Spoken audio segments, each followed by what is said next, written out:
ఏపీలో గత వైసీపీ ప్రభుత్వంలో జరిగిందని ఆరోపిస్తున్న లిక్కర్ స్కామ్పై పీసీసీ చీఫ్ వైఎస్ షర్మిల ఇవాళ సంచలన వ్యాఖ్యలు చేశారు. ఈ స్కామ్పై ఇప్పటి వరకు పెద్దగా మాట్లాడని షర్మిల ఇవాళ మాత్రం సంచలన విషయాలు బయటపెట్టారు.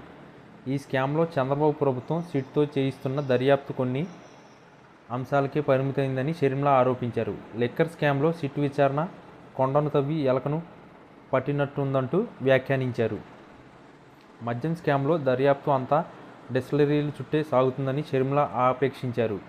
ఈ స్కామ్ వెనుక కమిషన్లు మాత్రమే చూపుతున్నానని, కమిషన్ల కోసం డిస్టిలరీలను బెదిరించారని చెప్తున్నారని, డేన్లు ఉన్నాయని, కిక్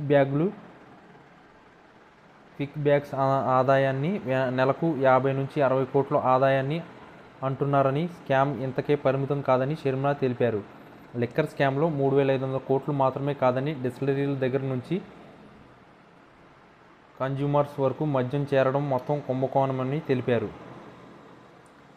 లిక్కర్ స్కామ్లో ప్రపంచంలో ఎక్కడా లేని అవినీతి జరిగిందన్నారు. డిజిటల్ పేమెంట్స్ లేకుండా ఓన్లీ క్యాష్ పద్ధతి ప్రపంచంలో ఆంధ్ర రాష్ట్రంలో మాత్రమే అన్నారు. డిజిటల్ పేమెంట్స్ ఉండాలని చెప్పే ఈ యుగంలో కూడా ఓన్లీ క్యాష్ అనడం బహుశా ఎక్కడా జరగలేదన్నారు. ఏపీ లిక్కర్ స్కామ్ ఆర్థిక నేరమని, ఓన్లీ క్యాష్ పద్ధతిలో మద్యం అమ్మకాలు చేసింది అనధికార అమ్మకాల కోసమేనని ఆరోపించారు. నాన్ డ్యూటీ పెయిడ్ లిక్కర్ను భారీగా అమ్మారని ఆపేక్షించారు. అనధికార మద్యం అమ్మి వేల కోట్లు దోచేశారన్నారు. అసెంబ్లీ వేదికగా ముఖ్యమంత్రి చంద్రబాబు లిక్కర్ స్కామ్ మీదే శ్వేతపత్రం ఇచ్చారని, 1,00,000 కోట్ల మద్యం అమ్మకాలు జరిగితే డిజిటల్ పేమెంట్స్ కేవలం 600 కోట్లు వచ్చాయని గుర్తు చేశారు. 99,000 కోట్లు ఎక్కడ పోయాయో తెలియదని చెప్తున్నారు. 1% కూడా లిక్కర్ స్కామ్ సొమ్ము ప్రభుత్వానికి రాలేదని చెప్పినట్లు తెలిపారు. చంద్రబాబు ముఖ్యమంత్రి హోదాలో చేసిన ఆరోపణలపై విచారణ జరపాల్సి ఉందన్నారు. 1,00,000 కోట్ల లిక్కర్ స్కామ్పై నిజాలు నిగ్గు తేల్చాలన్నారు. వైసీపీ హయాంలో డిస్టిల్డ్ లిక్కర్ అమ్మలేదని, హానికరమైన మద్యాన్ని అమ్మారని గుర్తు చేశారు. హానికర మద్యాన్ని ప్రోత్సహించారని, అటువంటి కంపెనీలకే అనుమతులు ఇచ్చారని షర్మిల వివరించారు.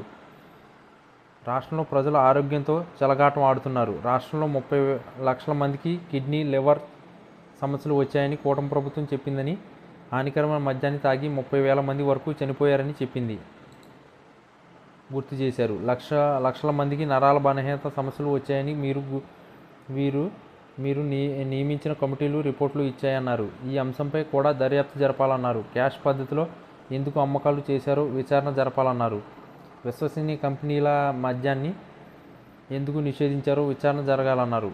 బ్రాండెడ్ మద్యం కాదని నాసిరకం మద్యాన్ని ఎందుకు అనుమతించారని జగన్ను షర్మిల ప్రశ్నించారు. డిజిటల్ పద్ధతిలో కాకుండా ఓన్లీ క్యాష్పై ఎందుకు అమ్మారన్నారు. నాన్ డ్యూటీ పెయిడ్ లిక్కర్ను ఎందుకు అమ్మారని అడిగారు. జగన్కి అవసరం అయిన వాటిని మాత్రమే సమాధానం చెప్తారని, ఆయన హాని అనుకున్నవన్నీ మాత్రం నోరు విప్పరన్నారు.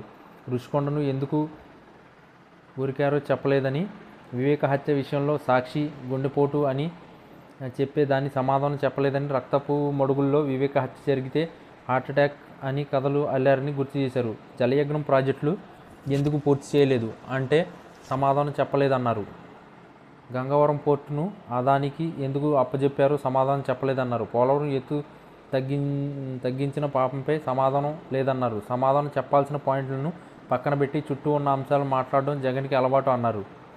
జగన్ అరెస్ట్ చేస్తారా లేదా అనేది చూడాలన్నారు. విచారణను బట్టి ఏ నిర్ణయం తీసుకుంటున్నారో చూస్తున్నామన్నారు. కాంగ్రెస్ పార్టీ చంద్రబాబుకి బి టీం అవ్వాల్సిన అవసరం లేదని, జగన్మోహన్ రెడ్డి మాత్రమే బీజేపీకి బి టీం అన్నారు. అధికారంలో ఉన్న 5 ఏళ్లు బీజేపీకి జగన్ దత్తపుత్రుడు అన్నారు. రాష్ట్రానికి ఆయన అన్యాయం జరుగుతున్న వైసీపీ ఎంపీలు ఈనాటికి మోడీకి మద్దతు ఇస్తున్నారని, ఈ రాష్ట్రంలో బాబు, జగన్, పవన్ ముగ్గురు బీజేపీకి తొత్తులు అని షర్మిల ఆరోపించారు.